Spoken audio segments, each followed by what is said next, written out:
आप देख रहे हैं भारत प्राइम टीवी। मैं हूं आपके साथ अनस खान। आज हम मौजूद हैं उत्तर प्रदेश की राजधानी लखनऊ में, लखनऊ के अलीगंज क्षेत्र में।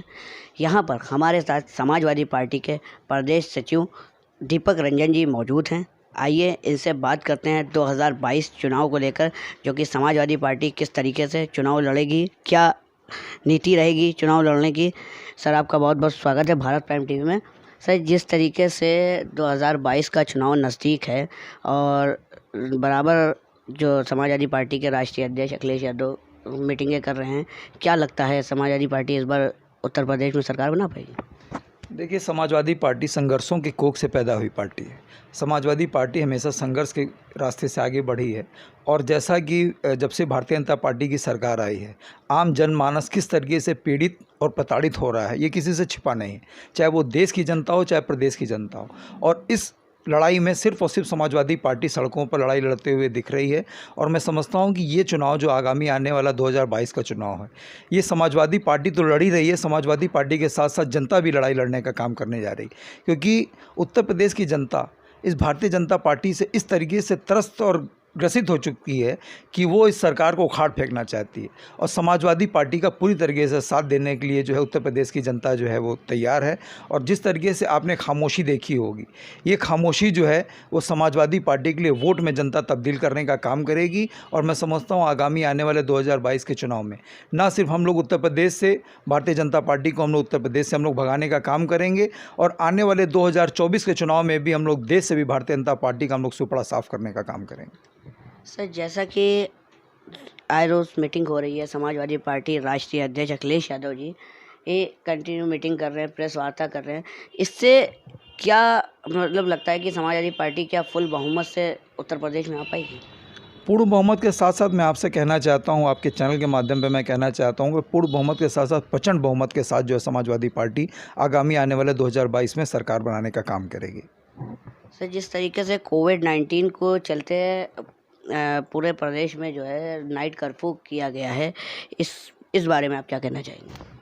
देखिए, नाइट कर्फ्यू रात 9 बजे से लेकर के और सुबह 6 बजे तक लगाया गया। लेकिन मैं आपके चैनल के माध्यम से प्रशासन के और सरकार के लोगों से मैं ये पूछना चाहता हूँ कि ये कर्फ्यू जो है ये क्या सिर्फ शहरी इलाकों में ही इसका प्रभाव है? ग्रामीण इलाकों में चूँकि चुनाव है, इन्होंने जो कर्फ्यू लगाया है वो नगर निगम के सीमा में क्यों लगाने का काम किया? मैं इनसे पूछना चाहता हूँ कि क्या ग्रामीण इलाकों में जो है वो कोरोना का प्रकोप नहीं है, या वहाँ पर कोरोना अपना प्रहार नहीं कर रहा है? तो इसके विषय में मैं आपके चैनल के माध्यम से शासन, प्रशासन और सरकार के लोगों से जानना चाहता हूँ कि जो उन्होंने रात्रि का कर्फ्यू, रात्रि लॉकडाउन लगाने का काम किया, तो इसके पीछे इनकी क्या मंशा है, क्या उद्देश्य है? सिर्फ नगर निगम के सीमा में इन्होंने क्यों कर्फ्यू लगाने का काम किया? क्योंकि मैं समझता हूँ, अभी आपने भी देखा होगा, पिछले हफ्ते भर से प्रवासी मजदूर, चाहे वो महाराष्ट्र से, पुणे से, बेंगलोर से, कई ऐसे प्रदेशों से जो है उत्तर प्रदेश में आने का काम कर रहे हैं, क्योंकि उनको कहीं ना कहीं शंका है कि अगर लॉकडाउन हो गया तो फिर वो वहीं फंस जाएंगे। तो जिस तरीके से ग्रामीण इलाकों में लोग आ रहे हैं, लोग पलायन कर रहे हैं, तो मैं समझता हूँ कि रात्रि का कर्फ्यू जो लगा वो सिर्फ नगर निगम की सीमा में ही क्यों लगा? क्योंकि मैं समझता हूँ कि ग्रामीण एरिया में, ग्रामीण में जो है चुनाव चल रहे हैं, पंचायत के चुनाव, त्रिस्तरीय पंचायत के चुनाव चल रहे हैं, तो उसको देखते हुए मुझे लगता है इस सरकार ने जो है वहाँ पर कर्फ्यू ना लगा करके सिर्फ और सिर्फ जो है नगर निगम की सीमा जहाँ तक आती है वहीं पर सिर्फ जो है कर्फ्यू लगाने का काम किया है। ये बड़ा सोचने का विषय है कि सरकार किस दिशा, किस मंशा से काम कर रही है। साथ ही साथ देखिए, ये भी सही है कि कोरोना महामारी बड़ी गंभीर महामारी, लेकिन मैं पूछना चाहता हूँ कि ये गंभीर महामारी है, लेकिन सरकार और प्रशासन की इससे लड़ने की क्या तैयारी? साल भर हो गया, साल भर में अभी भी बेड की दिक्कत है, अभी भी वेंटिलेटर की दिक्कत है, अभी भी वैक्सीन्स की दिक्कत है, अभी भी टेस्टिंग की दिक्कत है, अभी भी लोगों को ऑक्सीजन नहीं मिल पा रहे हैं, लोगों को इलाज मुहैया नहीं करा पाई। तो साल भर तक सरकार इतनी बड़ी महामारी से लड़ने में सरकार इतनी विफल क्यों है? मैं समझता हूँ कि ये सरकार हर दृष्टि से इस कोरोना महामारी में पूरी तरीके से उसकी विफलता साबित हो रही है। और मैं समझता हूं कि लोगों को खुद से जागरूक होकर के इस सरकार के और सरकार के लोगों के भरोसे नहीं रहना चाहिए, लोगों को खुद सतर्क रहना चाहिए। क्योंकि अगर जिस तरीके से महामारी दिखाई जा रही है, जिस तरीके से केसेस बढ़ रहे हैं, पिछले 1 साल में सरकार ने क्या किया इससे लड़ाई लड़ने के लिए, ये भी सरकार, इसका भी जवाब दे सरकार। सर, देखा है समाजवादी पार्टी जो है मौजूदा सरकार के विरोध में रहती है, वो भी कहीं ना कहीं काम कर रही है। हमेशा समाजवादी पार्टी उसके विरोध में क्यों रहती है? देखिए, समाजवादी पार्टी बहुत सत्ता की ललायत नहीं रहती। बहुत सत्ता की भूखी नहीं रहती, लेकिन सत्ता में बैठे लोग जब व्यवस्था में सुधार नहीं लाते हैं तो निश्चित रूप से समाजवादी पार्टी आगे लड़ने का काम करती है, आगे आने का काम करती है। और जनहित की लड़ाई सदैव समाजवादी पार्टी लड़ती चली आ रही है, चाहे वो किसानों की लड़ाई हो, चाहे नौजवानों की लड़ाई हो, चाहे मजदूरों की लड़ाई हो, चाहे महिलाओं की लड़ाई हो। समाजवादी पार्टी निरंतर अगर उनके अच्छे के लिए अगर काम सरकार नहीं करती है तो निश्चित रूप से समाजवादी पार्टी आगे आती है। और जब भी जो भी सरकारें आएंगी, अगर जो है वो लोगों को मूलभूत सुविधाएं, जनता को मूलभूत सुविधाएं नहीं उपलब्ध कराएंगी तो समाजवादी पार्टी जो है लड़ती नज़र आएगी। समाजवादी पार्टी जब तक उस सत्ता को बेदखल नहीं करती, समाजवादी पार्टी के एक एक कार्यकर्ता, एक एक सिपाही जो है वो आपको सड़कों पर संघर्ष करता नज़र आएगा।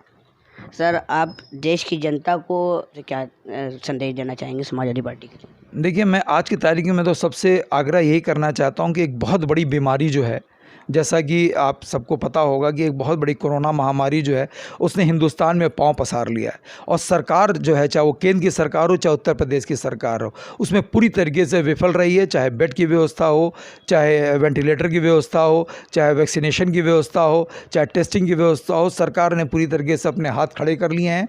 तो मैं हिंदुस्तान और देश की जनता से हाथ जोड़ करके मैं यही आग्रह करना चाहता हूं कि आप लोग समय समय पर जो भी गाइडलाइन है, हेल्थ की जो भी गाइडलाइन है, आप उसको फॉलो करिए, अपना ध्यान रखिए, खाते पीते रहिए, अपनी इम्यूनिटी सिस्टम को स्ट्रांग रखिए कि जिससे ये बीमारी से आप ग्रसित ना हो सकें। आज की तारीख में ये सबसे बड़ी चीज़ है जिससे हमको लड़ना है। और मैं समझता हूँ कि उत्तर प्रदेश की, चूँकि उत्तर प्रदेश का चुनाव अभी 2022 में है, उसके बाद 2024 का चुनाव आएगा।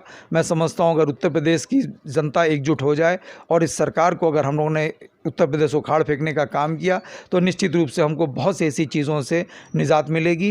तो आप सबसे यही आग्रह है कि आप सब एकजुट होकर के, हम सब के राष्ट्रीय अध्यक्ष जो विकास के रास्ते पर समाजवादी पार्टी सदैव आगे बढ़ी है, क्योंकि समाजवादियों का काम बोलता है। तो मैं समझता हूँ कि जितने भी लोग हैं, हम सब लोग मिल करके सिर्फ और सिर्फ विकास के रास्ते पर आगे बढ़ें। और जिस सरकार ने उत्तर प्रदेश को विकास के रास्ते पर आगे बढ़ाने का काम किया है, निश्चित रूप से उत्तर प्रदेश की एक एक जनता का, चाहे वो महिला हो, पुरुष हो, नौजवान हो, किसान हो, जितने भी लोग हैं, सब लोग समाजवादी पार्टी के राष्ट्रीय अध्यक्ष आदरणीय अखिलेश यादव जी का साथ दें, समाजवादी पार्टी के साथ हैं। और हम सब मिल करके इस लड़ाई में जो है समाजवादी पार्टी का साथ दें और सब मिलजुल करके इस निकम्मी और जालिम सरकार को यहाँ से उखाड़ फेंकने का काम करें।